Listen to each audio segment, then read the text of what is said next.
hello to everybody and welcome, welcome. This is a very special program and I want to thank Nava, really put a lot of effort, of course, Chaya, and we're thrilled to be able to do it. We thank in advance. We know it'll be a wonderful shiur by Yosefa, Jamie, and you know we're thrilled to host this. The five towns, Woodmere, Lawrence, very wonderful community. A really friends of Matan community for already many years, 20, 30 years. And we said in this time of COVID, when we can't travel, we can't break this friendship. We want to continue. We want to give Torah. We want to have activities, things that'll be exciting. So Nava really put a lot of efforts and thought, and Chaya, the ideas, and we have this special evening. I just, since I mentioned COVID and that we're not traveling, I just want to tell Yosefa's mother. I want to tell Yosefa's mother that it's not easy for us. It's not easy being away from our family. And then you should know, Bezrat Hashem, you know, Yosefa's doing a good job. We've even got her now doing more podcasts. Hopefully we're going to work on podcasts. But you know, it's hard without the mother, without the family coming to visit. No guilt trip. I mean, it's COVID and whatever.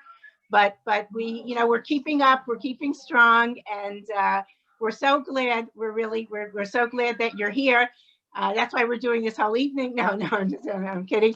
We're really glad you're here, and I think other relatives, the Schwartz and others who joined. And as I said, also Rabbanit Shani Tarragon, years and years, comes to lecture, and Yosefa Wruble, young Rabbanit, Dr. Yosefa Wruble. You know, that it shows this strong bond between the five towns and Matan. And it's a special time of the year. It's Tuesday, middle of the week, between, I think, the two highest parshiot in all of the Torah. Because we go from Shabbat Shirah, from Shirat Hayam, the greatest praise, the song of praise that Az Yasher Moshe U'Bnei Yisrael. It wasn't only Moshe, it was Moshe and the entire nation that were able to sing songs, sing praises, exalt the Kadosh Baruch Hu for the Kriyat Yam Suf, for the great miracles that he did to us. The Sfat Emet goes on and on. What a zchut it was that the words of the Jewish people made it into the Torah. It was the Jewish people speaking to God, praising God, and those words, the words of the nation, came into the Torah. And they, in fact, preceded Parshat Yitro. Coming up, this coming Shabbat will be Parshat Yitro with Yaseret Dibrot, even before Hashem gave us his Shirah, right? The Torah is called the Shirah, his Shirah and the Yaseret Dibrot. Right. Before that, the Jewish people were able to sing Az Yashir together with Moshe to Hashem. So that's what Matan. I'm not going to tell you about all the, you know, whatever hundreds of programs that are going on and branches and bat mitzvah and the shiurim. I'm not going to tell you about that because you'll hear this year from Yosefa. That'll be enough of an example. We've heard shiurim from Shani and others here. I think you know the level, the gold standard of Matan, but this is a very, very wonderful evening that we're going to have here, and I just can't resist because it's a cooking demo. I can't resist. You'll forgive me, a little bit of a kind of pun. You know, the Chazal tell us, "Im ein kemach ein Torah," right? If there's no flour and sustenance, there's no Torah. So there are two levels to understand this. First, kemach. You have to have food, right? You can't, you know, you can't be alive, you can't live, you can't have energy to learn Torah if there's no food. And I actually looked on the list. I was sent a list in case I want to join the cooking. I don't know if I'll be able to do that, but I'm not so good in the kitchen, whatever. But I did get the list, and I looked. The broccoli cheese rolls look amazing. And I want to thank the Katamon Kitchen. The broccoli cheese rolls look amazing, and they even have kemach. Right, there's 2 cups or something of kemach in it. So we're bringing you not only Torah, we're also bringing you the kemach, and you know part of my responsibilities at Matan also to help the sustenance, the resources, So that Chazal, that's the other interpretation. Imein Kemach Ein Torah. I don't have to tell you anything. Everybody understands it. But we're bringing you this time. We're bringing you the real Kemach. We're bringing you the broccoli cheese rolls. But first, of course, everything it always goes. We'll have the Kemach afterwards, but we're going to end the tomato soup. Not only Kemach, we have tomatoes also. But we're going to start with the Dvar Torah by our amazing, outstanding alumni of the Tanakh and Parshanut program in Matan, the Matan Beit Midrash, and now on the faculty. It's already, I think, her 4th or 5th year, and hopefully soon. I'm giving a big plug. I don't know the podcast, but they tell me it's a new world out there. So, the young generation now. So Chaya and Yosefa are working on podcasts. So stay tuned. Should be there in another few weeks. We'll hope to have a wonderful podcast. Okay, I'm talking enough. Yosefa. Okay, hi everyone. Good evening. Nice to see you all in lieu of actually seeing you for the past year and a half. So great to see you on the screen.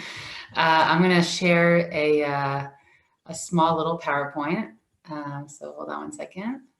Hold on, let me change the view. Okay, 1 second. Okay, a really small idea. It's actually a huge idea, but it's small because I want to talk about it in only a few minutes. I want to talk a little bit about the connection between our food and our deeper selves. I will say that since a lot of you do know me, and certainly my mom is here, that you can vouch for the lifestyle that stands behind a few things that we're going to say here. Really, I try really hard to practice the things that I feel strongly about. And this is one of them that's definitely been in our personal life for quite a number of years now. So I want to talk a little bit about a deeper side of food. And, this evening specifically, afternoon, I'm post homemade pizza. You're about to make all of your own food. That this afternoon for you all is actually a fascinating moment in time, if we could just separate it. There has been an insane renaissance of food, whether it's the making everyday food gourmet, the Instagram food. You can think of all the famous people. I don't want to give plugs for, not the right people, but there's a lot of, from women and Katamon Kitchen making wonderful, I would say doing wonderful publicity for good food, a lot of times for healthy food, different kinds of food substitutes. And there's a lot of reasons why this whole field has sort of exploded in the past few years. And of course, at the same time that so much of the world is suffering from disease or from obesity, I'm putting Corona on the side for now. I'm pretending Corona doesn't exist for the next few minutes. But all the other diseases that actually exist in the world besides Corona, while there is that, there's always in the world two sides of the coin. There's the disease and obesity, and then there's people trying very hard to eat clean, to do a lot of change in the food that they possibly grew up on, or the food that even their parents grew up on. After a number of generations of food that really was processed and became more processed, you have a lot of people really moving away from that. And so this moment where we're all getting together to make great food that's made with really good ingredients, and then we're going to make it with our hands, is a small snapshot of a movement that is way bigger than just this one Zoom. And I really just wanted to bring a source that I think it's really just a foundational source. It's actually not from Tanakh, which is this. Since I'm in home ground, I figured I can step away from what is my natural home, which is Tanakh. I'm actually going to bring you something from Rav Kook. But this idea that if we strip away all the things that have been added to our food over the past generations, that we will get back to something that is so much healthier and so much more wholesome for us. I will say that until the age of 10, I grew up in upstate New York. I grew up in Albany, and farmers markets and apple picking and food that my mother bought in the co-op. Those were things that they're really distant memories for me. They haven't been there for a long time, but they were definitely there at the foundation. And today you have all these different isms that we're surrounded with, whether it's, veganism or minimalism or vegetarianism. And all these isms are a huge bounce back for people that are saying, for so long we ate food that wasn't really food. And for so long we've been living a lifestyle that we feel has burdened us, right? And we really just want to sort of strip it away and make it as simple and as wholesome as possible. And I think that this idea is rooted in every day of our life. There's no one special time for it. But I think that we're in the month also of Shvat, and Tu B'Shvat being Rosh Hashanah L'Ilanot, where Chazal teach us that it's a month where basically we're just like Rosh Hashanah as humans, that here Hashem is going to come up with his game plan for all the produce for the coming year. And I think that it could be a nice ritual if, we even once in a while look at it as sort of a moment in our month, a moment in our year where we think about ourself vis-a-vis our food health. And Rav Kook speaks about this idea, of course, way before his time. This was published in 1925. It was written well before that.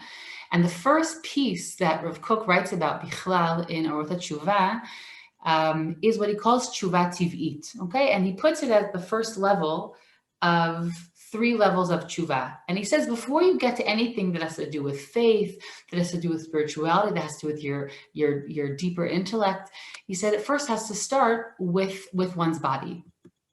And he speaks and he says the following. And this is mamash, if you open up Orot HaTshuva, it's the first passage that he has there.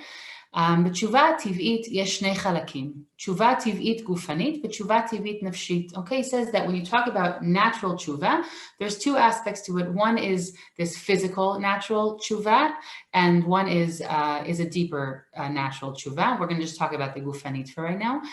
And for Rav Kook, what's important to realize that when he speaks about tshuva, he's not talking about penitence. He's not talking about, being in shul and hunched over and crying. Tshuva for Rav Kook is the motion that we go through to become better people. And it doesn't necessarily mean that it has to be vis-a-vis God. We'll see in a second that it also means vis-a-vis ourselves. And he says, and right here in the second paragraph, הגופנית סובבת את כל העבירות נגד חוקי הטבע, המוסר והתורה, המקושרים עם חוקי הטבע. He says, when we talk about doing physical tshuva, he says that it's the tshuva that we do from all the sins or all the negative behavior that we do that violates nature, that violates broader ethics, that have to do with the laws of nature. שסוף כל הנהגה רעה הוא להביא מחלות ומכאובים. He says, because if you keep living a life like that, it leads to bad, it leads to disease, and it leads to pain. והרבה סובל מזה האדם הפרטי והכללי. And he says a lot of people suffer from this. They suffer from it on an individual level, and they suffer from it on a general level.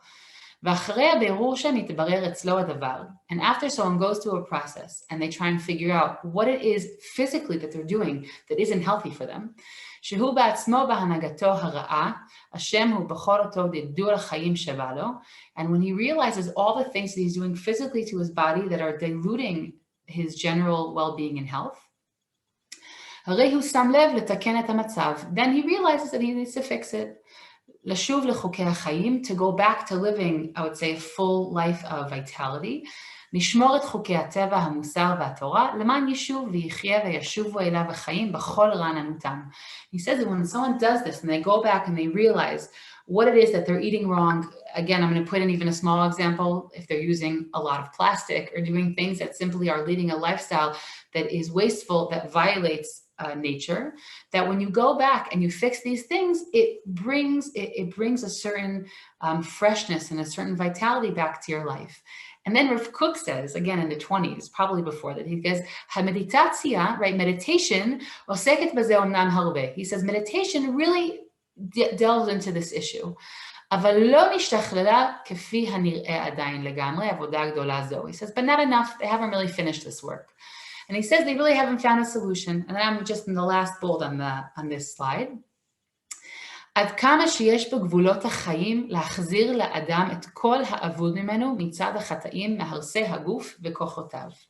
And he says that our body contains within it all of the strengths and all of the capabilities that it needs to heal itself. Okay, everything our body needs, our body contains in itself.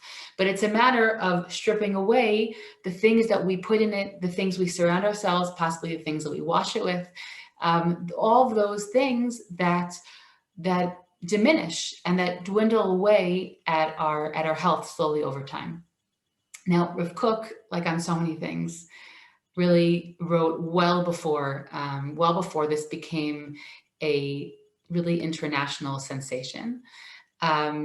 He himself led, again, this isn't any plug for vegetarianism. I'm not a vegetarian. I don't mean that at all, but he himself led a vegetarian lifestyle. He himself led a very, very sparse minimalism would be understating the lifestyle that he led.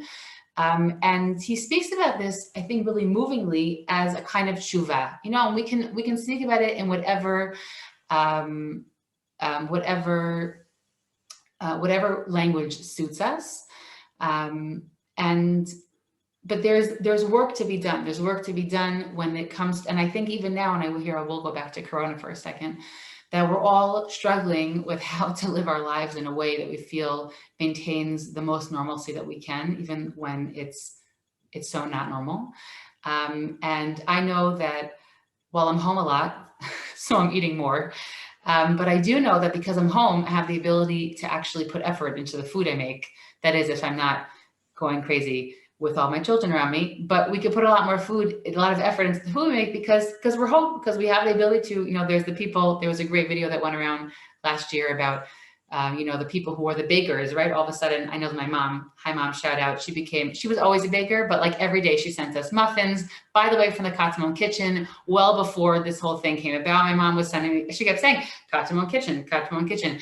And so, everybody has their own way of dealing with these things. But I think that we're living in a time where there's so many reminders around us, whether it's on social media or it's simply in the supermarkets that are now catering to all the different lifestyles out there, the lifestyles that sometimes are catering to food sensitivities, where it's really drawing our attention. We long ago left the 90s fads of, low fat and low carb, and everything is about weight, to really moving into a much healthier space about broader health, that we want us to be healthy individuals and to recognize all the things that we have around us that sometimes have that have really polluted some of our food sources. And so the food that you guys are about to make right now looks delicious. I'm going to stay for a little bit, as long as I can. And I think that every day is a great opportunity to think about some of these ideas. And certainly when we're putting a lot of effort into the food that we make today, it's another great opportunity. So anyways, I hope everyone enjoys your workshop here, and it's lovely to see everybody.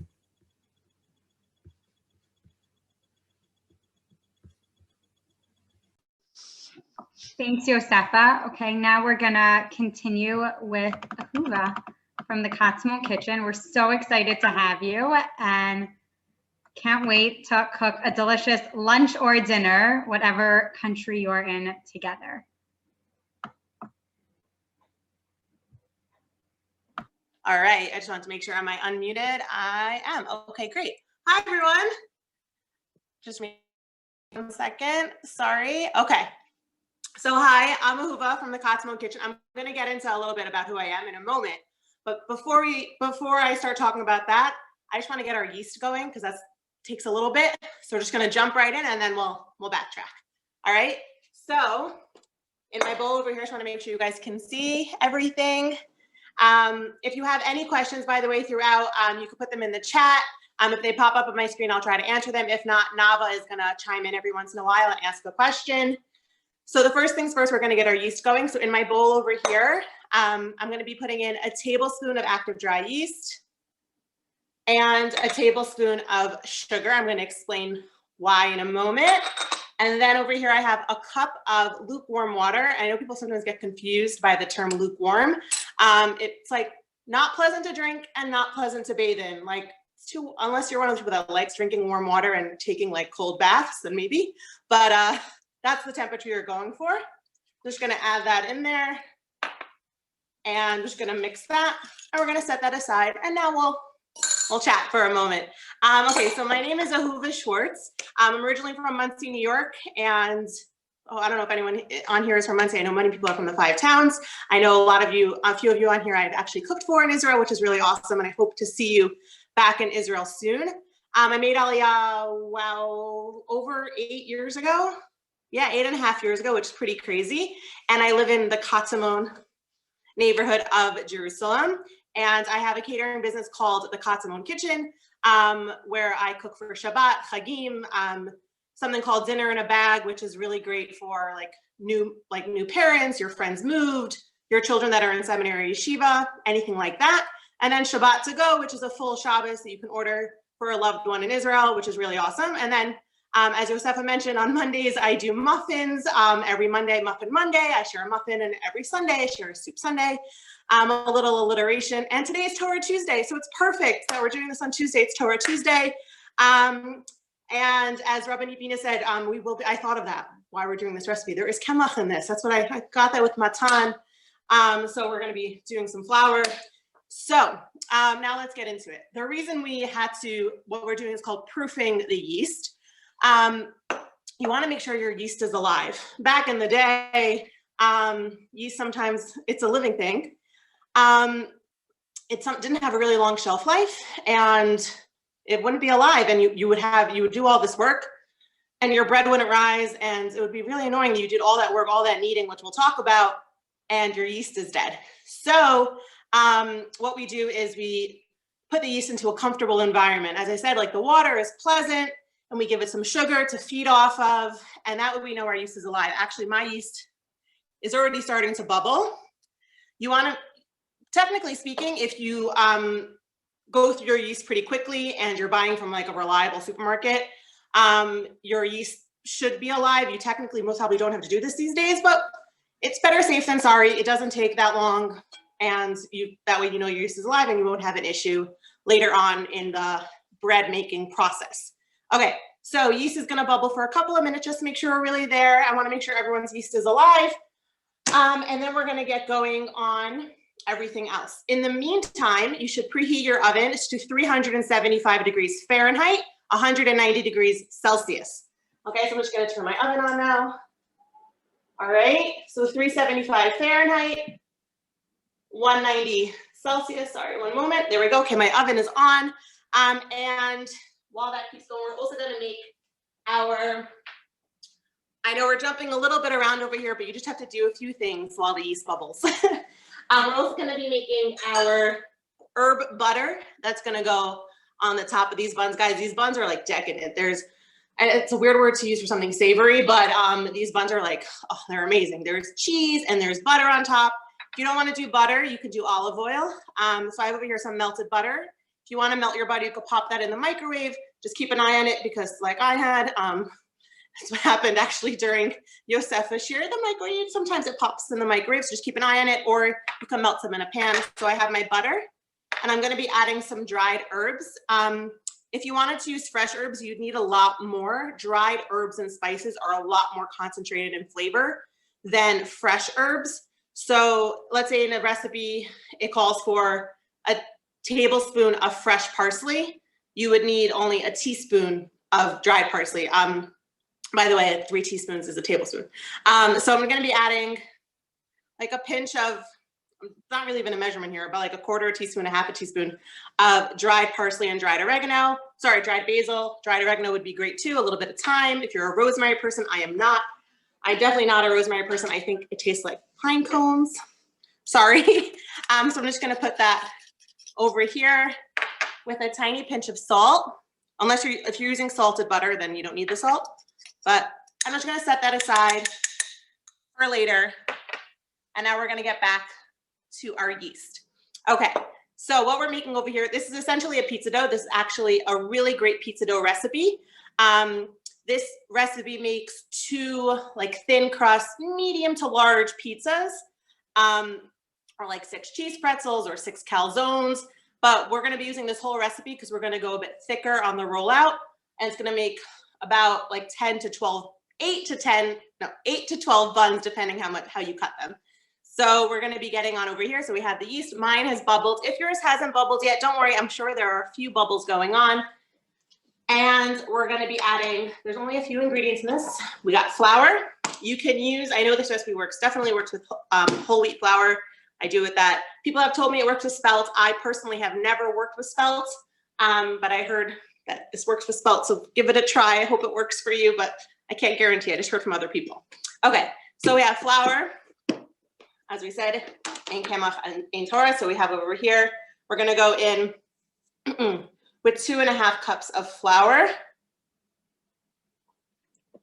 And then we want to also flavor this. Right now, there's a little bit of sugar, which is sweetness.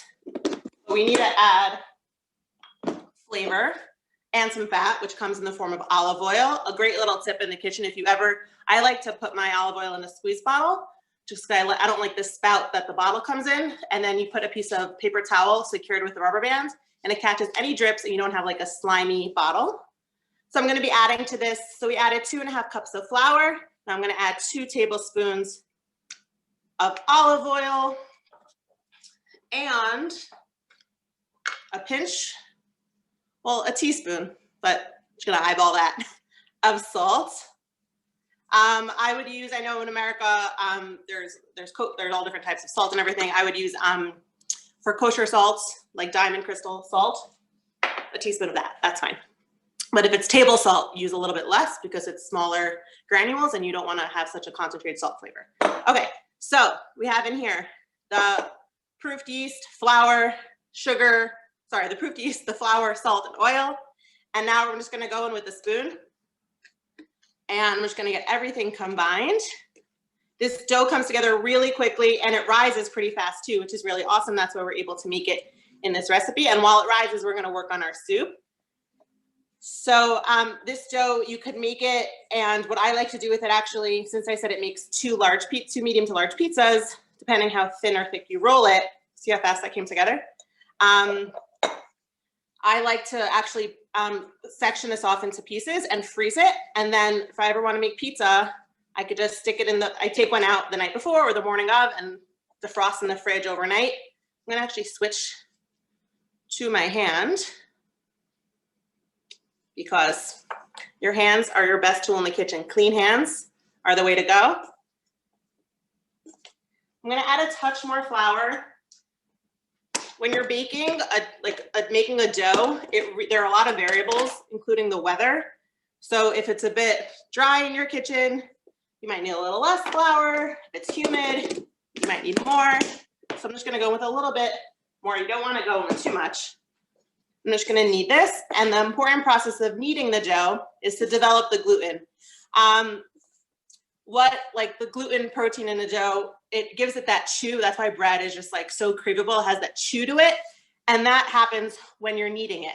So for a bread dough, or even if you're making a pasta dough or something like that, if you ever made pasta by hand, you really want to knead it so it helps develop those gluten properties and you get a really good texture. But yes. How much oil in the flour? Sorry, someone else. 2 tablespoons of olive oil. You could just eyeball. It doesn't have to be like totally exact. Thank you. All right, so it's 2 tablespoons of olive oil and a teaspoon of salt. If you're using table salt, use a little bit less. If you're using like diamond crystal kosher salt, you'll be totally fine. All right, so what's happening here is we're developing the gluten properties, and why that's important, as I said, is because it gives it the texture.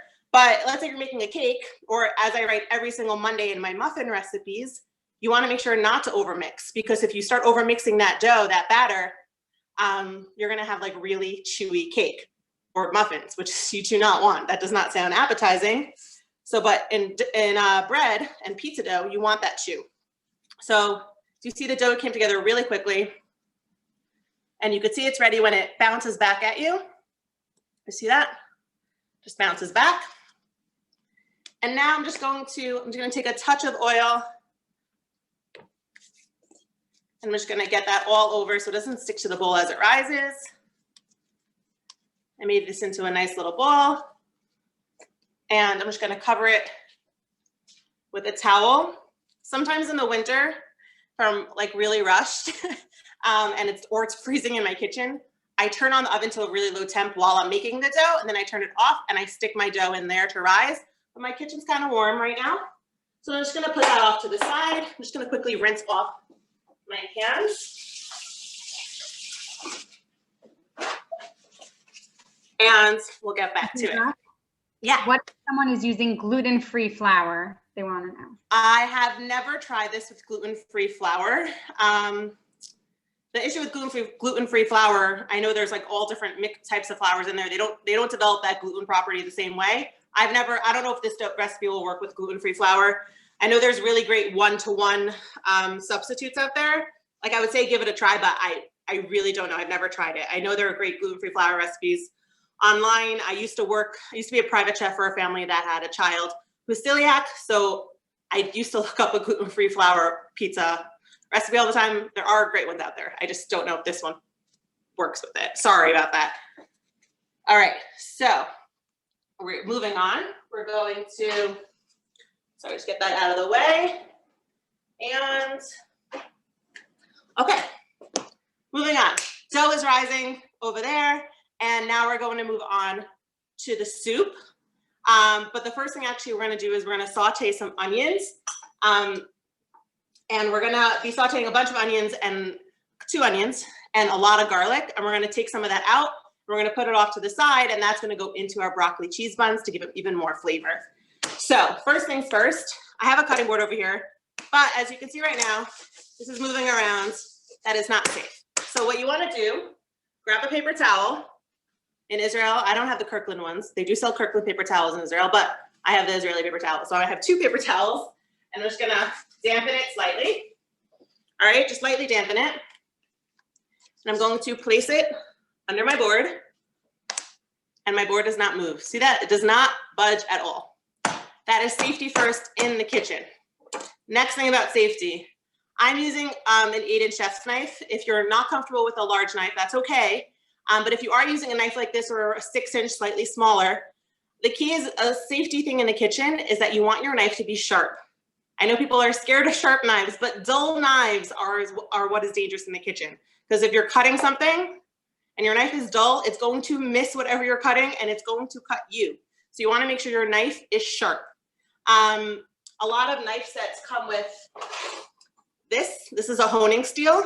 This keeps the blade straight. It doesn't really sharpen it. You should get your knives professionally sharpened like once a year. But this is what it is. And you could you go back and forth evenly on your steel. If you have one of these, it's totally not necessary, but that keeps your knife in check until you get it professionally sharpened. Okay, so sharp knife, and an important thing is also how you hold your knife.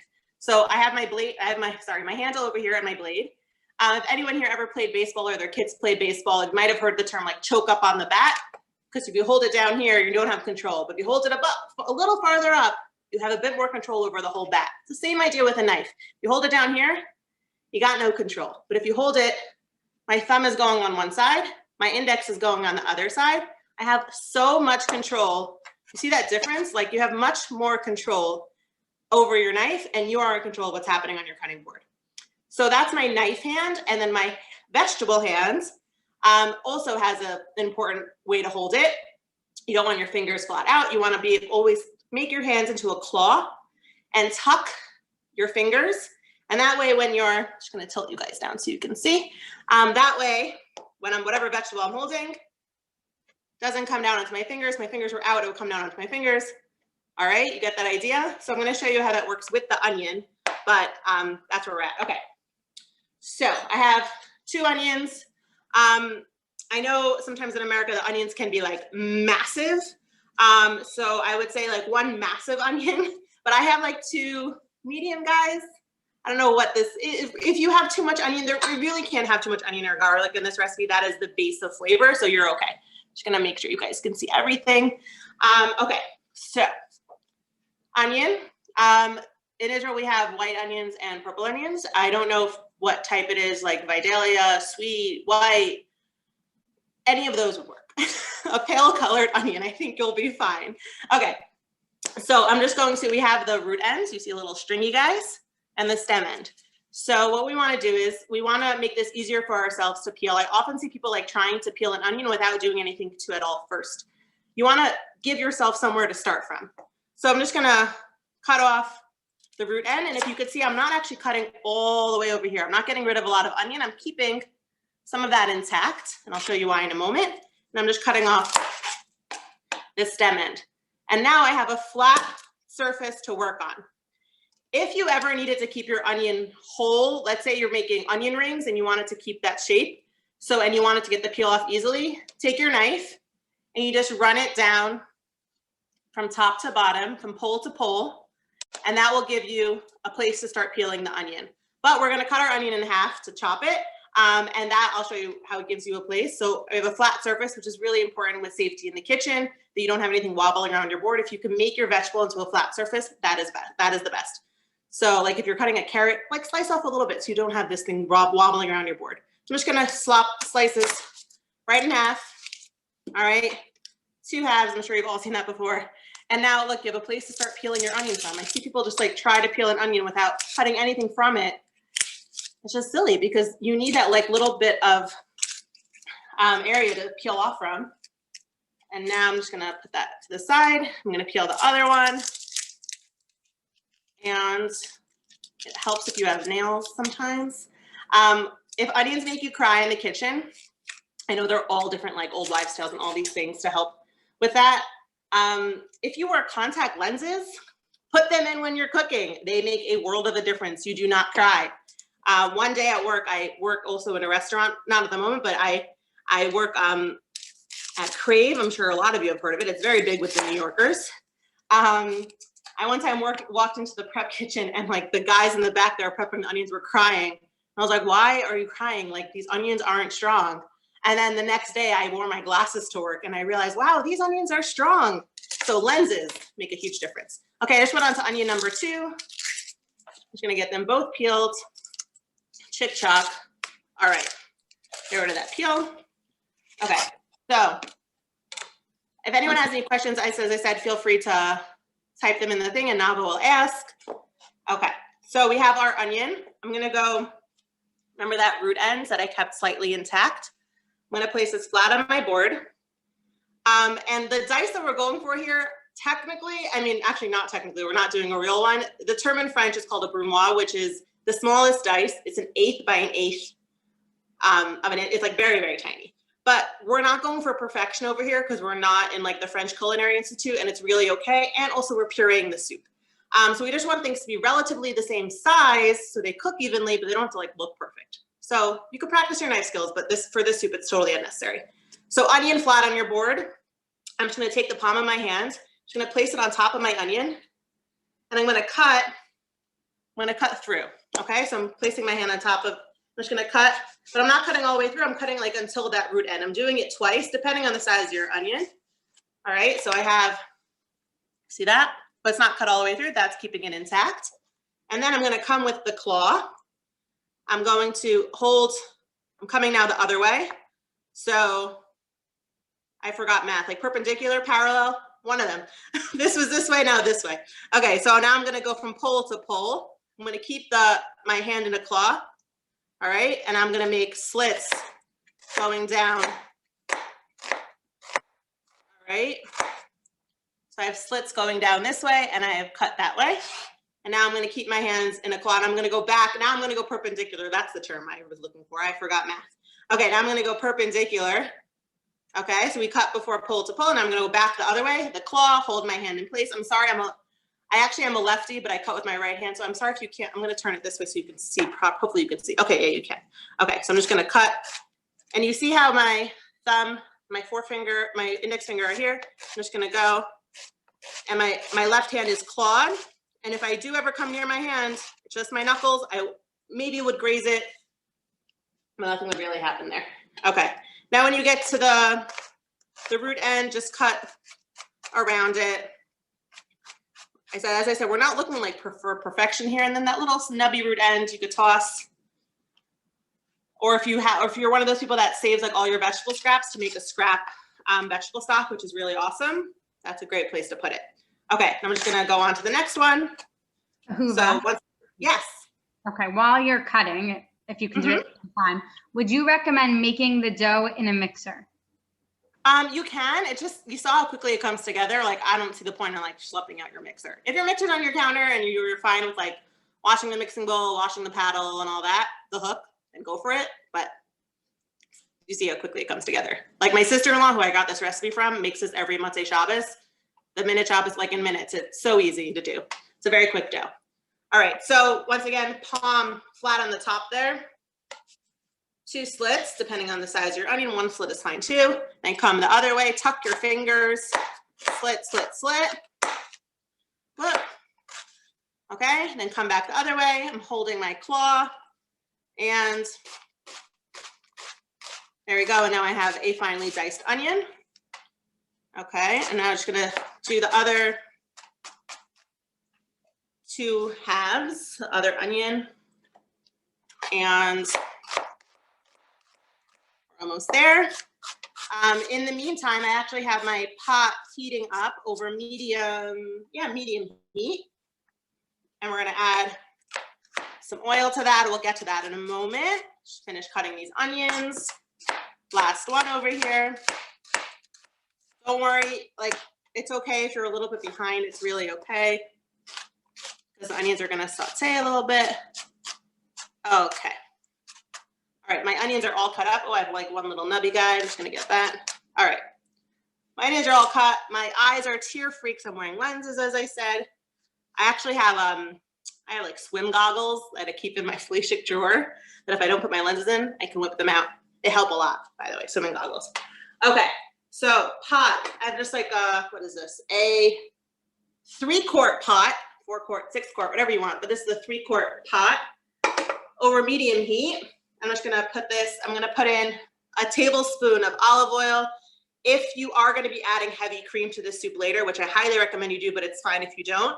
You could start this off with a little bit of butter too, why not? That's delicious, but I'm just gonna go straight with olive oil. I'm going with a tablespoon of olive oil. My pan is a little too hot, so I'm just gonna give that a moment. I had that heating up while I was talking to you guys. If anyone has any questions, feel free to ask while my pan cools off a little bit. I don't want to burn my onions. I'm just going to hold that over here for a second. All right. Okay. You use extra virgin olive oil? I use extra virgin olive oil. You can use vegetable oil for this, but extra virgin olive oil has the most flavor. If you are using, let's say I said butter, you are going to want to use a little bit of oil because every type of fat has a different smoke point. As you can see, my pan is smoking a little bit. That's okay. Every fat has a different smoke point. Butter smoke point is very low, and like a darker, like let's say like sesame oil, things like that, they have a lower smoke point. But like canola oil, I know avocado oil is very big. Grapeseed oil, they have higher smoke points, and they're good for high heat cooking and like frying and like stir frying. So if you're using butter, you want to balance that with a little bit of oil to bring up the smoke point, and you won't have any burnt butter. All right, I'm just gonna go in with my onions. I'm actually gonna grab, actually nope, I'm not going to. I'm gonna go with my onions. All right. My onions are there, and then what we wanna do is, I'm sorry if it's a little loud, I'll talk above it. What we wanna do is we wanna sweat the onions. So to do that, we're gonna add some salt. All right, so I'm just gonna add a good pinch. When I write recipes, I don't really give a measurement for salt, because salt is really a personal preference. Except in baking. Baking, I do write measurements. But for cooking, I don't write the measurement for salt, because it also really depends on like whatever ingredients you're using. Like not all onions are the same. One has a bit more oniony flavor than another. But everything needs salt, including baking. Everything needs salt. Salt wakes up your palate. It makes things taste more like themselves. Like, so salt will make these onions taste more like onions. And what it's also going to do is going to draw out moisture, and it's going to break them down. And we're gonna get some color on these guys. I'm gonna grab, just have a heat-proof spatula. And I'm gonna get that all coated in the, turn you guys a little bit that way. I'm gonna get that coated in the fat and the salt. I'm over medium-high heat. And those are gonna break down. While those are working, we're gonna move on and go to our garlic. I know some people like when there's a recipe that calls for 3 cloves of garlic, they put in 6 cloves of garlic. You can put in a lot of garlic to the soup. The soup can handle it. So I have over here a head of garlic. I mean, a half a head of garlic, that's okay. And once again, I see people trying to peel garlic without doing anything to it. You need a place to start from. So if you ever need to keep the garlic clove whole, you can just cut off the little root end on the bottom, and that will give you a place, the same idea with the onion, and then you get the peel right off. But the best way to peel garlic and to get out aggression, I think, take your knife, place it over your garlic, take the heel of your hands and just whack it. And the garlic skin comes right off. And you have a smashed clove of garlic, which gives you a head start on the mincing process. So I'm just gonna do that to about 4 or 5 cloves of garlic. As I said, you can go, yes? Can we, I'm not going to say who asked this one, but can we cheat and use frozen cloves? You absolutely can. Yeah, you totally can. By all means, go for it. I never use them, but I know that they're a real time saver. So go for it. But don't add it yet. As you see, I didn't add my garlic yet. You don't want to add your garlic with your onions. Onions and garlic cook at different rates. So you don't want to let your garlic burn. Okay, so I'm just going to keep smashing a couple of cloves. All right, so I have over here, if you have a smaller knife, by the way, you could just do this with the palm of your hands, if your knife doesn't cover the whole garlic clove. And I'm just going to pop the garlics right out of their skins. And we're gonna get some mincing.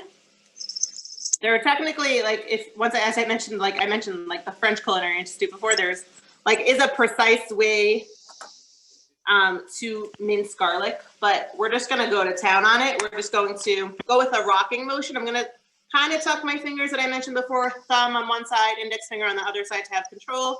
And I'm just going to just chop away. We want to get it somewhat small. It doesn't have to be crazy small because, as I said, we're blending the soup, but you don't want any huge chunks. But since we are taking some of this out to put into the broccoli cheese buns, you don't want any massive pieces. All right. So I'm going to add my garlic. Actually, I want to save some to show you guys something. I'm going to add my garlic to the pot. If you're using that frozen garlic, go for it. And my onions, as you can see, have softened slightly and they're getting a bit translucent. We're almost there. Okay, so I just saved a little bit of garlic over here to show you guys something. If you ever needed to use garlic in a salad dressing or a marinade, you don't want huge chunks of garlic and you want it to really go throughout the marinade, take some kosher salt, mince up your garlic a little bit, take some kosher salt, in Israel, the melech gas, put it on top of your garlic, and using your knife, just press down. You see how it's angled that way? And the salt acts as an abrasive and breaks the garlic down, and you'll end up with a garlic paste as opposed to even a minced garlic. It's going to be smaller than that. It's kind of going to be the consistency of the minced garlic that's in the frozen garlic cubes. So this is a great thing, a great little trick for when you're making a salad dressing and you need garlic for it. You don't have any big chunks. And here, so you have a paste, but I'm not going to add that to my pot because I don't need that garlic for anything. Okay. I'm just going to get my board out of the way because we're not done with it. I forgot one more thing. This is optional. I think it was on the ingredient list, fresh basil. If you have pesto, that'll also be delicious, but we're going to go with basil, fresh basil. I'm just going to take my basil leaves. This is going to be a garnish for later, but I want to just get rid of my board. So I just want to do it now. So I have my basil, really beautiful fresh basil, really delicious, fresh from the shook today. And as you see, I'm stacking up my leaves. You need like 5 or 6. And we're gonna do something called a chiffonade. All right, that's too many. Just gonna put that to the side. So what that looks like is we're going to, the basil, we're gonna roll it up tightly. Okay, I have a little, like a little cigar. And now I'm gonna tuck my fingers again. I'm gonna thinly slice this roll. And chiffonade is ribbons. So that's what we're making right now. And we're being very gentle. You don't wanna chop up the basil. You don't wanna bruise it and it gets wilty and dark. So you just have these beautiful ribbons of basil, and it smells amazing in here with the onion and garlic sauteing and the basil. Oh, it smells really good in here. By the way, the word saute, it's a French term that's used in ballet. It means like to jump. And that's what your vegetables are doing in here. Your onions and garlic are jumping in the pan. They're jumping in the high heat, and that's what sauteing is all about. Okay, so if anyone has any questions in the meantime, I'm just gonna quickly get rid of my board. Remember that damn paper towel? Now you have a little wipe down. Okay, I'm gonna get this out of here. This is looking really, really good. If you've noticed, I haven't added any pepper. I know people automatically go salt and pepper. No, try to get in your heads that salt and pepper don't always have to go together. Salt brings out flavor, as I said. Pepper is an actual spice. Like pepper is like using paprika or sumac or I'm blanking on every single spice in the world, or coriander or turmeric. Those are spices. Pepper is the same thing. So not everything needs pepper because pepper is a flavor. Not everything needs pepper, but everything needs salt. But I am going to be putting pepper in the soup because it has a nice richness and creaminess. So you need that pepper to balance that out. So we are going to be adding the pepper in a moment because you also want to toast it. I'm sure you've seen in recipes that they say to toast your spices. So the same thing, pepper is a spice, but not everything needs pepper, all right? Think about in your head if something is going to be like really rich or like really assertive in flavor, you need something like to balance that out. Pepper is a great thing. So I'm going to be adding just a pinch of about like 1/8 of a teaspoon or so of pepper. And I'm going to be adding, oh wait, don't add this yet. Sorry, I forgot we're taking out some onions. My onions are golden. So I'm going to take out about 1/4 cup of these onions. I'm going to set them aside in a bowl over here. And these are going to go in our broccoli buns. But now back to my pot. I'm going to add, this is optional, but I like a little bit of heat. It's a different type of heat than the black pepper. I'm going to add some chili flakes, but totally optional. But I like that little tingle in the back of my throat. Just adding the tiniest pinch of chili flakes. Okay, yeah, I'll slow down. I'm sorry about that. Okay, so in here, as I said, we have the onion sauteing, garlic. I removed some just now for the broccoli buns. I added some pepper. I add a little bit of chili flakes if you want to. All right, that smells great. When would you use white versus black pepper? I've never used white pepper before. I know people like to use it. I think my mother uses it when she makes gefilte fish, I want to say, but I totally could be making that up. I know people like to use it when you don't want to see the flecks of black pepper. I know it has, I've never used it, and I don't think I've ever really tried it. So I don't really know the differences so much of white versus black. It's not such a popular ingredient here in Israel. I'm not so familiar with it. But yeah, I've heard a lot of people like to use it when it's like they don't want to see like those black specks. I think it has a bit more of an assertive flavor or it's the opposite. I'm really sorry. I'm not an expert in everything. So I'm sorry, I can't answer that question totally, but. One other question, what number on the stove are you using?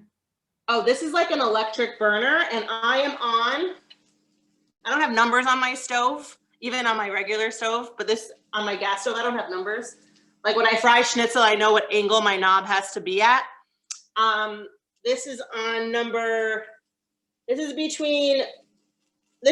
4, which has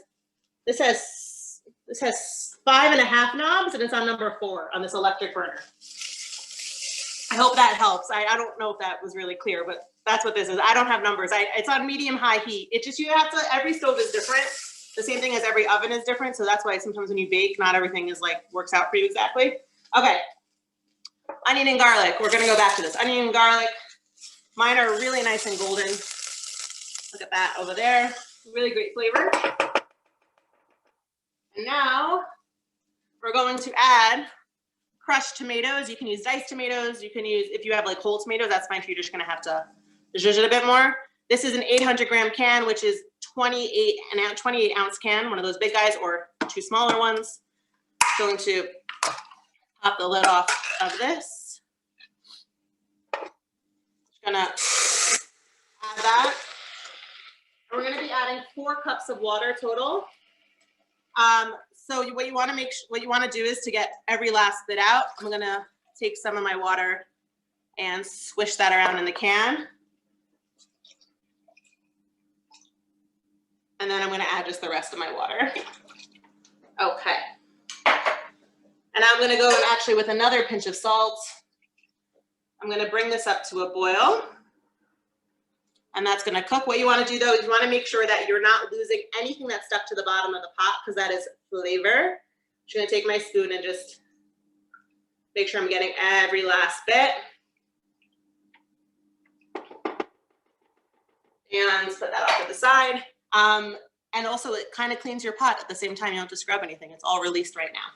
All right, so that's gonna go. That's gonna come to a boil, and then we'll keep an eye on it, but we're gonna get to our dough right now, which has grown. I know it doesn't look like much because it's not like a big bowl of challah dough, but it has grown as it's slightly bigger, and has really good elasticity to it. I'm just gonna punch it down a little bit. And just make some space. Okay, so I have my dough. We're gonna get to that in a moment. We have our onions and garlic ready to go. I'm gonna get the rest of my ingredients. Ooh, I have broccoli. You also could make this with thawed frozen spinach. It's been really well drained. You're just gonna need a bit more. But this broccoli is frozen broccoli that I defrosted and drained and then chopped up. Or you could use riced broccoli. I know that's a thing. So that's that. I have over here a cup of mozzarella and a cup of cheddar. You can use 2 cups total of both. You use one of those mixes that I know that they have. So I just mix them together over here. And I have some ricotta cheese, about a cup. That's it, salt and pepper, and we are good to go. I'm just gonna make myself some space over here. Sorry, okay, so we can. Okay, all right, yes. If we want to add some rice to our soup, when should we do that? I would recommend par cooking, like 80% cooking the rice in another pot and then finish cooking it in the soup. Because if you cook the rice straight in the soup, it absorbs way too much of the moisture and you're gonna have your soup's gonna be way too thick. So I would recommend like finish cooking it in the soup, but cook it, not yet though, like in a little while. Because we're gonna, so that means that person, you wanna maybe do it after you zhuzh it, or you can leave it whole and not zhuzh it, but I'm gonna be zhuzhing my soup. So obviously you wanna add your rice after you zhuzh. By zhuzh, I mean blend. I know everyone uses that term zhuzh though. That's what it's called, right? A zhuzher. Okay. What's ricotta cheese in Israel? I'm using, which ricotta cheese in Israel you said? Someone asked, what is ricotta cheese in Israel? It's called Ricotta. Resh, Yud, Kuf, Vav, Tet, Hey. I buy the God Company in Oshrad and Talpiot. I can tell you exactly where it is. But I'll let you know, this actually isn't ricotta. This is Bina Levana. I'm using, I know it's tartar, a bit more tart than ricotta cheese, but it has the same texture and it's cheaper than ricotta. So I just use Bina Levana. But in America, I would use ricotta because I know that's not expensive. And in Israel, it's just a bit more money. So I'm using Bina Levana. Nice and creamy. 5% Bina Levana over here. But ricotta is readily available in all supermarkets. Like it just, that's what it's called. It's called ricotta. Okay, it comes in like, I'll show you the container actually, if you want to see. I have, this is what it looks like. All right. And that's ricotta. Okay, so I have my dough. I have cheese, I have broccoli, I have ricotta, I have some salt and pepper. And now I'm gonna take a little bit more flour just to dust my work surface, but not too much, just so nothing sticks. Sorry, Ahuva, can I ask one or two more questions? Absolutely. Please ask me any questions you want, Ava. Okay. Can you use cottage cheese? I think this recipe does work with cottage cheese. Cottage cheese is a bit, sometimes depending on what fat you're using, is a bit more watery. So you want to use like a higher fat cottage cheese. I know people like to use cottage cheese like in lasagna and baked ziti, so it should work fine. I've never tried it, but I think when I did this demo for someone else, they said it works. I don't see why it wouldn't. And the other request was just the 2 steps that you just did now. If you could just repeat what you did, because someone missed it. Yeah, I dusted my, okay. I'm just gonna backtrack quickly. We have our soup coming to a boil, and then I just have all my ingredients ready. We have our dough that's risen. We have our Bina or ricotta cheese, if you're using that. Shredded mozzarella and shredded cheddar, a cup of each, or 2 cups total of a shredded cheese. Defrosted and finely chopped and drained frozen broccoli. That's defrosted. And yeah, so we're just gonna get to it. Oh, and I also have the onions and garlic that we sauteed, and I removed some from the pot from the soup. All right. As always in cooking, you wanna have everything prepped. So I also have, a 9x13 that is well greased. You could grease it with some butter, olive oil, or spritz it, spray it with nonstick. You could use an aluminum tin, that's really fine. A ceramic baking dish, I just have a Pyrex. Okay, so, oh, and a rolling pin, which I do have, a rolling pin. Okay, so I'm just gonna take my dough. It's a nice, soft, beautiful dough. As I said, this dough over here, this is gonna make we're gonna use the whole thing. But if you wanted to cut this in half and have the recipe right now, you could freeze the other ball and have it ready for pizza for Motzei Shabbos. What would Motzei Shabbos do without pizza? See, it's like so soft.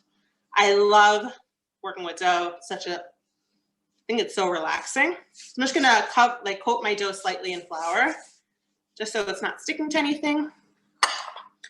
Okay. Flour, rolling pin. We don't want to be so precise over here. You want to roll it into, and I'm just going to flip it every once in a while so I see that it's not sticking to my counter. Just going to roll this into somewhat of a rectangle. It does not have to be perfect. And you want to get it to be like 12 inches by 8 inches, but it really, once again, doesn't have to be perfect. This is like if you ever made cinnamon buns, it's the same idea. It's a savory version of a cinnamon bun with broccoli and cheese. Okay, so I'm just gonna flour my surface one more time, because as you fill it up with the fillings, it might start sticking to the counter. So I'm just dusting this side. I'm just gonna flip it over. That way the dusted side is on the counter. And that way I won't have any stickage as I fill it up. Okay, sorry, there's one more roll out here. See how soft this dough is? How nicely it rolls out. Okay. And I'm going for thickness, I would say like 1/4 of an inch thick. As I said before, it doesn't have to be perfect. Okay, I'm gonna set that rolling pin aside. I don't need that anymore. And now I'm gonna take my ricotta cheese. I'm just going to dollop it on. I'm just gonna spread it out. Oh, this already looks good. I love cheese and dough, and what could be bad, right? Just gonna get that. You wanna leave like a little bit of, you wanna go pretty close to the edge, but you don't wanna make such a mess. So, and it's gonna be a thin layer. This is just to add some creaminess, also for the cheese and the broccoli to stick to while you're rolling. It helps a lot too. So that's all spread out. And I'm just gonna sprinkle this with a little bit of salt and a little bit of pepper. Now I'm gonna take those onions and garlic that we sauteed and saved. I'm just gonna sprinkle that on. You can make this with all different types of vegetables. Just have to have them sauteed slightly beforehand. Mushrooms and peppers, be delicious. I said you can make this with spinach. just gonna rinse actually I don't need to rinse my hands off because we're gonna get everything in here. Okay, now I'm just gonna go in with some cheese. I'm gonna go in with half of my cheese. Sprinkle that all around. Oh, this, like, my mouth is watering. It's cheesy goodness. Yum. And when this is all done, you're gonna have it with the soup, and it's gonna bring those like grilled cheese and tomato soup vibes, you guys, which is perfect for a snow day, which you guys are experiencing in New York right now. So that's what's gonna go on over here. So now I'm gonna go in with my broccoli. All right. Make a little mess, that's okay. I think that always shows that you're having some fun in the kitchen. Okay. Want to get like an even layer of broccoli. Guys, and this, like, fine, it has a ton of cheese and everything, but you got a full serving of vegetables going on in there, right? All right, so broccoli and some more cheese.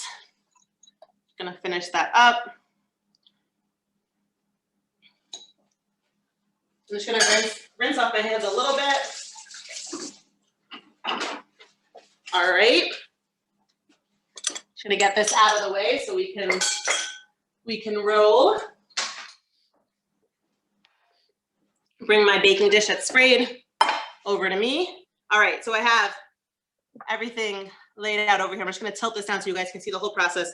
I'm just going to, it is a little bit difficult at the beginning once you get it going. All right, you have to be confident in yourself and like slowly roll. What I like to do with these ends that don't have so much filling, I kind of like tuck them in a little bit. Right, and then like use your hands to keep everything in place, but that ricotta does help that bottom layer stay. Okay, this is a monster. Oh, okay. What size bag of broccoli? Oh, did we not write it in the thing? I don't remember the size bag. It's I know there's different. The recipe last one. Sorry, it's a 12 ounce, a 10 ounce. Is that a thing? I don't know the size. 12 ounce bag. 12 ounce. About half a bag for those who are asking. About half. Yeah, about half a bag. It's, as I said, it's not like an exact thing. Just, you saw I stuffed it in here. It's like stuffed in there. Okay, so I have my seam side down. And I have this really nice log. All right. And now I'm gonna grab my knife. All right. And I wanna get even cuts. So I'm gonna start by cutting it in half. Oh, looks so good already on the inside there. Then I'm gonna cut each half in half, so in quarters. And then I'm gonna cut each of these, depending how big you rolled it. Either you cut these in half. I would say I'm going to cut these into 3, so I'm going to get 12.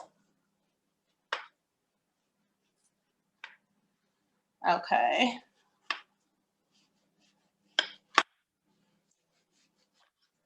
All right. This is where you just have to be a little gentle. Okay, you just have to be very careful over here. You just want to, I'm going to start from this end and then I'll show you. All right. Just want to carefully like get your hand under there. Look at that broccoli, cheesy goodness. Just gonna turn, I just can't, sorry, just maneuvering it around that way. Mine are jam-packed. I did not use half a package. I definitely use more than half a package, but it's really, really fine. These are extremely forgiving. What could be bad? It's sauteed onions and cheese in dough. All right, and I'm gonna show you what they look like in a moment, but you see that broccoli cheesiness? And the colors are really awesome. I love like the sharp cheddar with the broccoli is really nice. And also the orange and the green I think is really beautiful. Ahuva? Yeah. Why wouldn't you bake the roll as a whole? You totally can, I've never tried it. But I think this is fun because these get like, they stick to each other. It's like this cheesy bun pull apart. Like, you know how like you pull apart cinnamon buns? It's the same idea, but with cheese. Anything that's left on your board, just sprinkle it in there. So I'm just gonna rinse my hands off. I'm gonna answer the question again. Also, why you wouldn't do that is because, why I wouldn't recommend doing it is because like you get all these like little crusty bits from doing it. I personally have never tried it whole. but I just think it's so much more fun this way. I don't know how it bakes whole. I've never tried it. That is a great idea. If you do try it, let me know. Okay, so remember that, and a little oil to this, this solidified a little bit, but that butter that we did before, this is like 3 tablespoons of melted butter with the herbs in it. If yours solidified, just stick it back in the microwave. I added a little bit of oil actually to help mine just break down a little bit. Okay. And now I'm just going to, I actually don't have a dairy pastry brush. I'm just gonna drizzle this all over the top. And this is gonna seep down into the buns, just give it a little extra flavor and give some crustiness on the top there. All right. And just because I happen to have it, if you have some shredded Parmesan, we're gonna add some shredded Parmesan. So these are 4 cheese buns because we got ricotta, which is a type of cheese. We got cheddar, mozzarella, and we got a little Parmesan. Okay, and the Parmesan to get like golden. It's totally unnecessary. I just happened to have it, so I was like, oh, you know what? That'll be fun. Okay, here we go. They're looking delish. These are gonna go into my preheated oven. These are gonna take about 20 to 30 minutes to bake, depending on how thick you made them. You know they're done when they are golden and bubbly and delicious. So I'm just gonna stick this in the oven and we're gonna go back to the soup.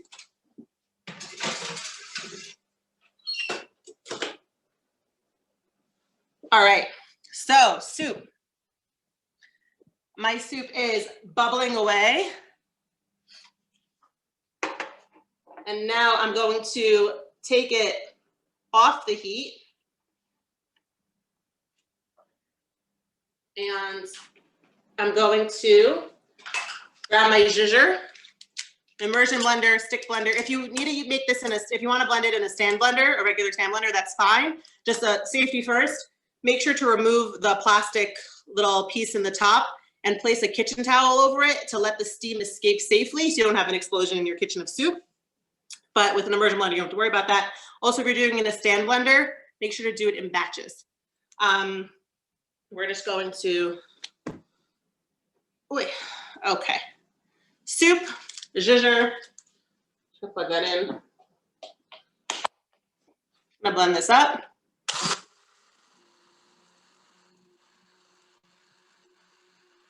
You don't have to blend it if you don't want to, if you like that chunkiness. I don't like chunks of tomato, so that's why I like to blend it.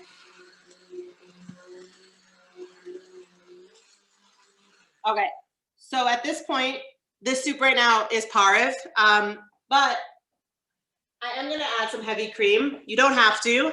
And if you wanted to freeze this soup, by the way, it freezes beautifully. But if you are freezing it, don't add the heavy cream. Add it before you serve it after you defrost it.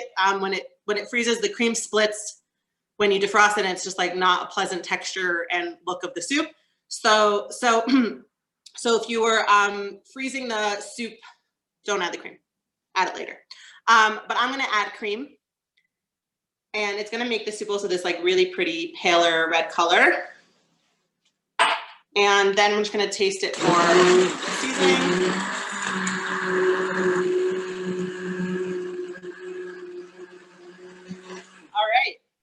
Soup is like this, oh, looks great. Just gonna get rid of that. Ahuva, Yes. will you be sending the recipes at the end if anyone missed anything? Yeah, you'll be getting the recipes at the end. Nava will send it out to you. The recipes will be sent to you. Okay. All right, so my soup is this like luscious color. And I'm just gonna taste it to make sure that everything is seasoned properly. Just grab a spoon. It's like really nice and creamy. Look at that. The heavy cream like takes it over the top, so I highly recommend adding it. This needs a little bit of salt though, and a tiny pinch more pepper. As I said, that pepper helps with the richness. Here's my spatula. Milk instead of. I would recommend doing milk. I find that it doesn't. I can't, I'm blanking on the word. The texture of it isn't good. If you can do whole milk, but like 1%, I wouldn't recommend. Whole milk should be fine, 3% in Israel, but I wouldn't recommend using like 1% or a skim in this. that wouldn't be good. Skim is basically water. So, And what is heavy cream called in Israel? Someone asked. it's called, I'll show you the bottle. So I'm going to grab it from my fridge.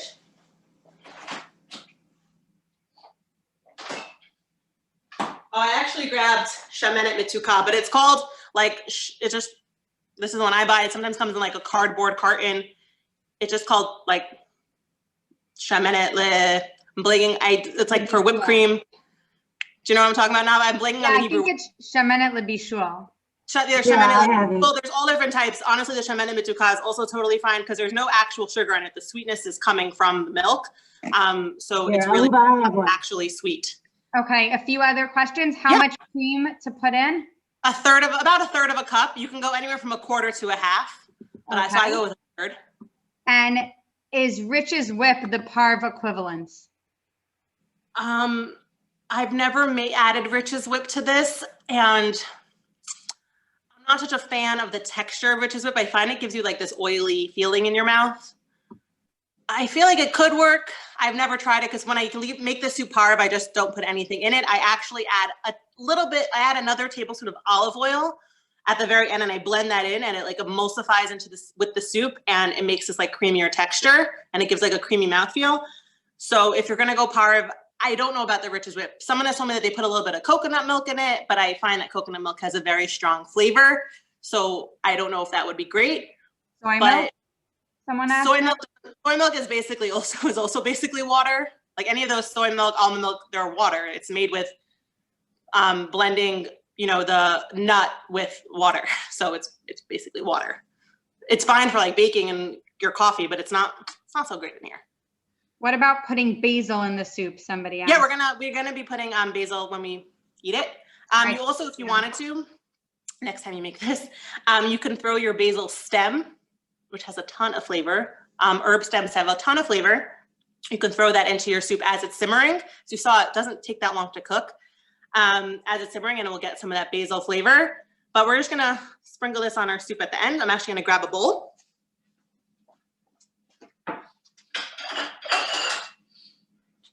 And I'm just going to ladle this up. That is not a ladle, that is a skimmer. Sorry, the same exact handle. Okay, that was a skimmer. Okay, ladle. And it's just so, oh my gosh, it's so creamy.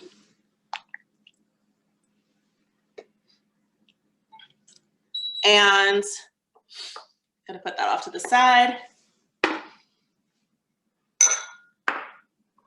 I'm just gonna go in with a little bit of basil.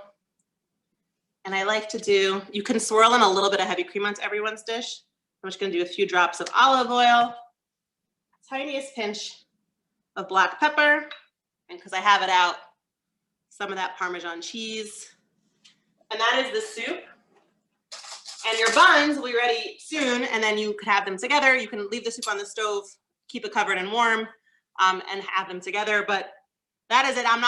We're not gonna stay, I think, the whole time to watch my buns bake. If you have any questions, we can keep going for a little bit, but that is it. I'm gonna be sending the recipe. You guys will be getting the recipe shortly, so you can make this whenever you want. And the dough that we made, as I said, is great for pizza, so it's just a great recipe to have on hand to make pizza dough, calzones, cheese pretzels, empanadas, this again, anything like that, stromboli, all those things. Anytime you need a pizza dough, dessert pizza, it's a great recipe and it comes together, as you saw, very, very quickly. Ahuva, how long do you cook the buns for?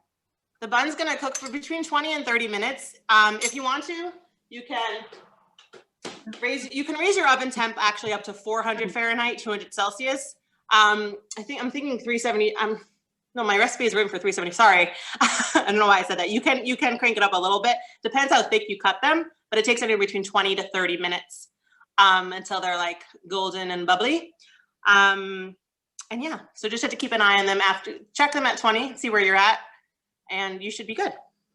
And then just break off when you're ready, break off a piece of the bun and like dunk it into the soup, and you get that, as I said, that grilled cheese tomato soup situation going on, and like the toasty cheese into the soup. It's a great combination. It's so cozy, perfect for winter. And it warms you up, and it's really great for a snow day, which definitely is not what we're having here in Israel. It was like 70 degrees outside here in Israel today. If someone is going to cook the buns whole, do you recommend them cooking it differently? I would say you want to go for a lower temperature because you need the inside to cook too. Because remember, it's rolled. So you've ever had like deli roll that the dough on the inside is raw? You're going to have that issue with this if you cook it at, I would say bake it at 350, 180 Celsius, 350 Fahrenheit.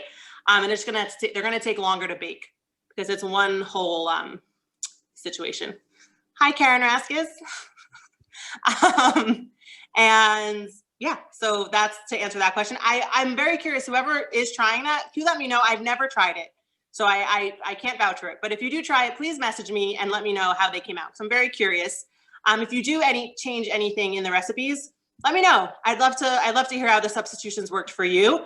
You can message me on Instagram, the Katamon Kitchen, or you can email me, thekatamonkitchen@gmail.com. If you ever have any cooking questions, you can reach me at either of those places, and I'll be happy to answer your questions about that. Anything cooking related, anything Israel related, Israel food shopping, anything like that. I'm always here to answer those questions. And yeah, anything else? And any other questions there? And There are not any other questions now. If anyone has and wants to quickly chime in, feel free. If not, Ahuva, this was amazing. Melissa. Hi, Melissa. Melissa, Tara, Mickey want to say hi. I want to see. This was great. She's coming.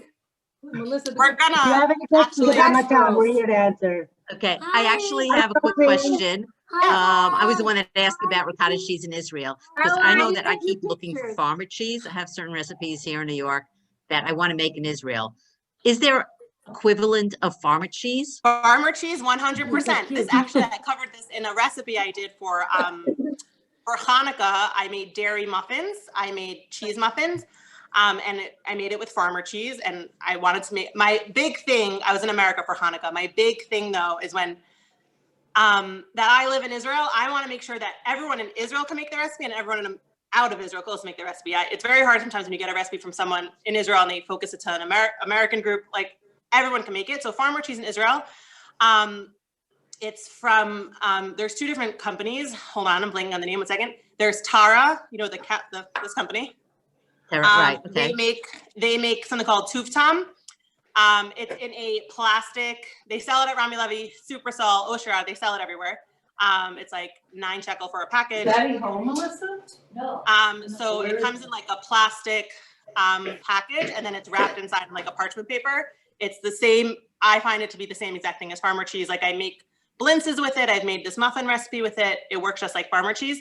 I know there is another cheese that has an interesting name, and I'm blanking on the name. I've never used before, but someone did comment on my farmer cheese muffins, what it is in Israel.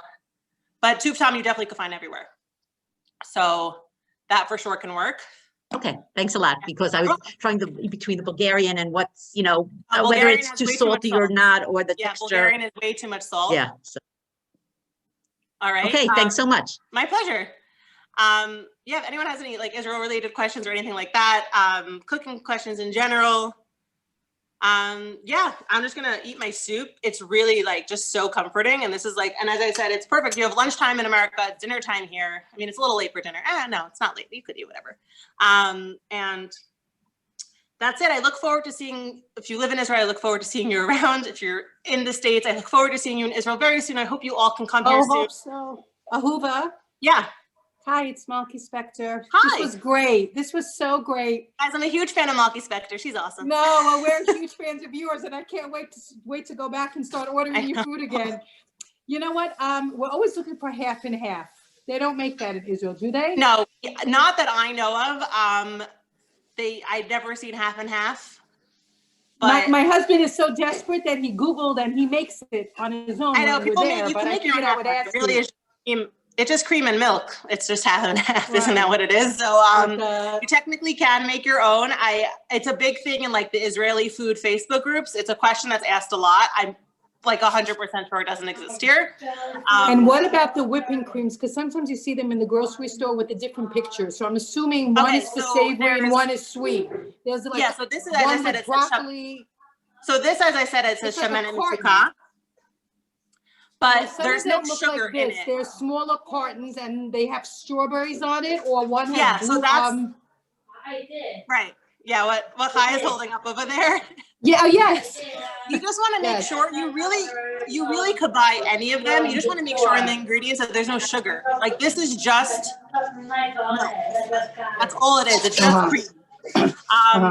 So you just want to make sure there's no sugar added. This is usually the ones that are for whipping, like for whipped cream for dessert, will have a higher fat content, which fat is flavor. So that's why I actually prefer this 38%, which is crazy. But the ones for, as Nava said, the Shamenet Lebishul, the cream for cooking, is usually 15%, which is totally fine in this too. It's not going to whip.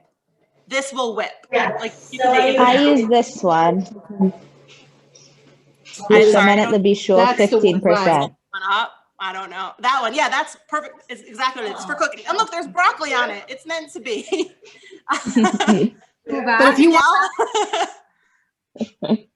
how long should we cook the soup for? Someone wants The soup. You just need to let it come to a boil. That's it. You can let it cook for 10 minutes. You can let it cook for an hour. Like as long as it comes to that boil and then boils for at least like 5 minutes, 10 minutes, you're good. You just want those flavors to enhance. But obviously the longer you cook it, you're going to want to lower the heat and let it simmer. So you don't want that rolling boil. That's the difference. Rolling boil is something you want for, when you're making pasta. But simmer is those little bubbles. That's what you want if you're just going to keep the soup warm on the stove. Let it simmer. It will reduce a little bit. The flavor will get a little deeper. But yeah, as you saw, mine didn't cook for that long. You can let your soup keep going until you're ready to eat, until your buns are ready. My kitchen smells really amazing right now. I hope yours does too. Like oh my gosh, the cheese smell is like intoxicating. It's just so good. I worked at a dairy restaurant and I worked at Al Dente, and it was difficult to work there with pasta and cheese. Like I just love cheese so much. I work in a Fleischig restaurant now, so but I do love meat also. But yeah, so we have as I said, we have the basil. So you just put that on your soup, Parmesan, and enjoy. I'm gonna look at my buns quickly to see if they're, I'm gonna show you mine because they're good enough to show you guys. They're not done yet, but I'm just gonna grab them from the oven over here. Okay, so here are the buns. As you see, oh my gosh, the Parmesan on the top. Well, okay, they're looking really good. Okay, but they obviously need more time. They're definitely still not fully cooked, but they're smelling amazing. So I'm gonna let them keep going. And sorry, 1 second. I should get this back in the oven without burning my hands. And when they're done, as I say, just gonna break that off and let it go. I honestly would let the soup actually cook a little more because it's not ready yet. But I wanted to show you guys the finished product of the soup. And any other questions? I have a question. Yeah. I just came in late. I'm sorry, and I wanted to. No problem. It's so interesting, and the buns like a twist on cinnamon buns. It looks terrific. Where can I find the recipe? The ingredient list. I think Matan has the ingredient list that she can send you, and I'm going to be giving her the full recipe with all the. Okay, great. Sending it out, I guess, to whoever is signed up for this Zoom. Anyone who registered will get. You all have. She has your email address and all that, so she'll be getting it. What I'm cooked. Thank you. Okay, and it's a really simple, it's just like a yummy dinner. It's really great for Motzei Shabbos from Malava Malka, because it's not, as you saw, it's not like a difficult thing to make. It's just a little bit different than your usual pizza or calzone. And as you said, it's similar to a cinnamon bun, but savory, which is really fun. Okay, thank you so much, Ahuva. My pleasure. Thank you everyone for joining. We enjoyed cooking and learning together, and we hope to see you at other Matan events soon. Second semester is starting on February 14th, and if you're not signed up yet for classes, you should definitely take a look at the amazing classes that Matan has to offer. You can Zoom in from anywhere, and we look forward to having you at more events soon. Thank you. If everyone wants to say hi on Instagram, you're all on Instagram right now. Say hello. Thank you very much. We had a great time over here. Cooking Bye. Thank you. Bye. This was great. We made Thank broccoli, you. cheese buns, and soup, and it was great meeting all of you and learning with you. Bye. Same Thank here. you. I like that. Ahuva, we should start this every Tuesday. We should do Torah Tuesday. Torah Tuesday, yes. Torah Tuesday. Muffin Monday. Sunday Matan soup, Muffin Monday. Torah, yeah. I had such a great time with you guys, Matan, and I look forward to cooking with you guys again soon. And have a great rest of your day or a great rest of your evening, wherever you are in the world. Okay, and enjoy the everyone. Kemach, and enjoy the Kemach, enjoy the Torah. Thank you, Thank you, everybody. Bina. Thank you. Hi, Judy. Hi, everybody. Razi, Neidvora Israel. Shalom, shalom. We miss you all. Leah Bonnie was here also before. Oh, I didn't see Leah. Yeah, okay. We had from Spain also. Very nice. Okay. Good to